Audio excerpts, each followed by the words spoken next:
Good morning everyone. এই কদিন অনেক ঘুরেছি, অনেক মজা করেছি, তো আজকের থেকে আবার সব একা আগের মতন করতে হবে। তো আমি সকালে পাপানকে খাইয়ে মামা বাড়িতে ও চলে গেছে, আর এখন আমি করছি দুপুরের জন্য রান্না। তো আজকে কি রান্না করছি, আমার নিজের কাজ কিন্তু আমি নিজে করতেই ভালোবাসি, কারণ মা যেদিন আসে সেদিন আমাকে করতে দেয় না। রান্নার জিনিসগুলো যদি আগে থেকে হাতের কাছে সমস্ত কিছু গুছিয়ে রাখি তাহলে রান্না করাটা কিন্তু খুব সহজ হয়ে যায়। আমি এখানে সবার আগে সবজিগুলো কিন্তু কেটে নিচ্ছি, কারণ আমি যেটা রান্না করব সেটার জন্য সবজিগুলো যদি আগের থেকে কেটে রাখি তাহলে কিন্তু অনেকটাই কাজ এগিয়ে থাকে। তো আজকে ভোরবেলাতেই বেরিয়ে গেছিল, কিন্তু আমি ভাবছিলাম যে কি রান্না করব।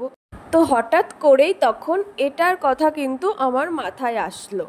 তো তোমরা তো এত সময় নিশ্চয়ই বুঝেই গেছো যে আমি কি রান্না করতে যাচ্ছি। হ্যাঁ, আমি ভাবলাম যে ও তো বাড়ি আসতে অনেক লেট হবে, তো আমি আজকে ফ্রাইড রাইস আর আলুর দমটা করি। এখানে আলুর দমের জন্য মশলা রেডি করছিলাম, আর দেখো আলুর দমটা কিন্তু হয়ে গেছে, আর এইদিকে ফ্রাইড রাইসটাও হয়ে গেছে। আমি কিন্তু ফ্রাইড রাইস আর চিলি চিকেন খেতে সব থেকে বেশি ভালোবাসি, কিন্তু আজকে তো বাড়িতে ছিল না, ওই জন্য চিকেনটা আনা হয়নি। আর এইদিকেও দুপুরে বাড়িতে এসে গেছে, আরও তালের শ্বাস নিয়ে এসেছিলো এবছরের লাস্ট। আর এইদিকে দেখো এটা আজকে দুপুরে আমি কিনেছিলাম, কেমন লাগছে জানিও। আর এইদিকে তো ওরা বম্মার সঙ্গে দুজনে ভালোই গল্প জুড়েছে। না না দেবো না, খারাপ খারাপ, পচা পচা, এইটা পচা পচা, ভালো না।